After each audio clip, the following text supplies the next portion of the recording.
চিনি আর পানিটা ভালো করে গলিয়ে নিতে হবে, শিরা বানিয়ে। এরপরে হচ্ছে এখানে আমি বুরিন্দা ভিজাবো। এগুলো ঠান্ডা করে নিয়ে এখন এই যে এগুলো হচ্ছে দিয়ে দিলাম আমি বুরিন্দাগুলো শিরার মধ্যে। এগুলো এখন হচ্ছে ফুলে ঠাসা হয়ে যাবে। এবার চলে এলাম এই তো রান্নাঘরে। এখানে হচ্ছে আমি ছোলা সিদ্ধ দিয়ে গিয়েছিলাম বুরিন্দা বানাতে। তো এদিকে আমার ছোলা হয়ে গেছে, একেবারে পানিটা টেনে গিয়েছে। এসে দেখি, পরে আমি নামিয়ে ফেললাম।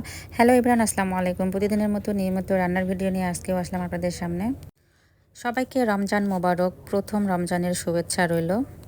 আল্লাহর কাছে লাখ লাখ শুক্রিয়া যে আর একটা রমজান মাস আমরা পেলাম।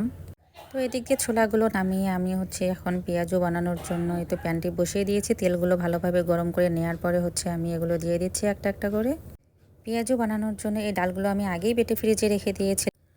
মসুর ডাল, বুটের ডাল আর খেসারি ডাল একসঙ্গে করে বেটে রেখে দিয়েছিলাম। আর এই তো এখন হচ্ছে আগে আমি নামিয়ে রেখেছি, যখন নর্মাল হয়েছে তখন এগুলোতে সব কিছু হলুদ, লবণ, মরিচ, পেঁয়াজ, রসুন, বেসন আর একটু পাঁচ মশলা গুঁড়া সব কিছু মাখিয়ে এই তো হচ্ছে আমি তেলে একটু একটু করে দিয়ে ভেজে নিলাম। আর এদিক দিয়ে হচ্ছে বেসন গুলিয়ে রেখে দিয়েছি আমি বেগুনি বানানোর জন্য। কিন্তু বেগুনিগুলো আমার একেবারেই মনের মতো পারফেক্ট হয়নি, কারণ হচ্ছে এই বেসনটা 2-1 ঘন্টা আগেই গুলিয়ে রাখতে হইতো, কিন্তু আসলে আমি তা করিনি। সঙ্গে সঙ্গে গুলিয়ে এইভাবে ভাজতে দিয়েছিলাম, তাই আর কি মনের মতো ভালোভাবে ফুলেনি বেগুনিগুলো, দেখতেই পাচ্ছেন।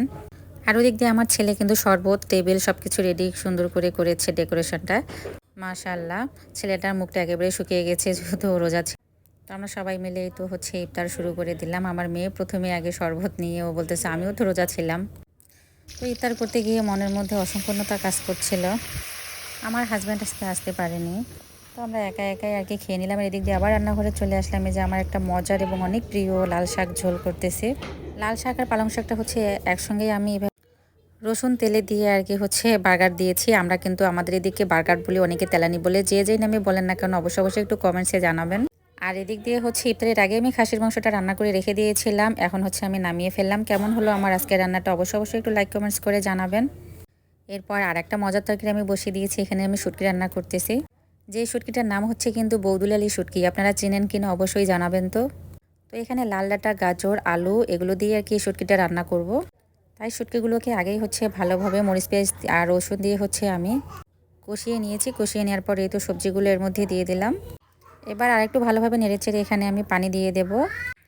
কিছুক্ষণ সিদ্ধ করার পর আবার ঢাকনাটি উঠিয়ে তো আমি হচ্ছে ভালোভাবে ভেজে নিলাম। শাকের ঝোলের সঙ্গে হচ্ছে এই ভাজিটা খেতে অসাধারণ লেগেছিল। আর আমি খাওয়ার পরে কিন্তু ভয়েসটা দিচ্ছিলাম, নিজের ঢোল নিজেই পিটাচ্ছি। তো সবার জন্য অনেক দোয়া ও ভালোবাসা রইলো। আল্লাহ সবাইকে সব রোজা থাকার তৌফিক দান করুন। আল্লাহ হাফেজ।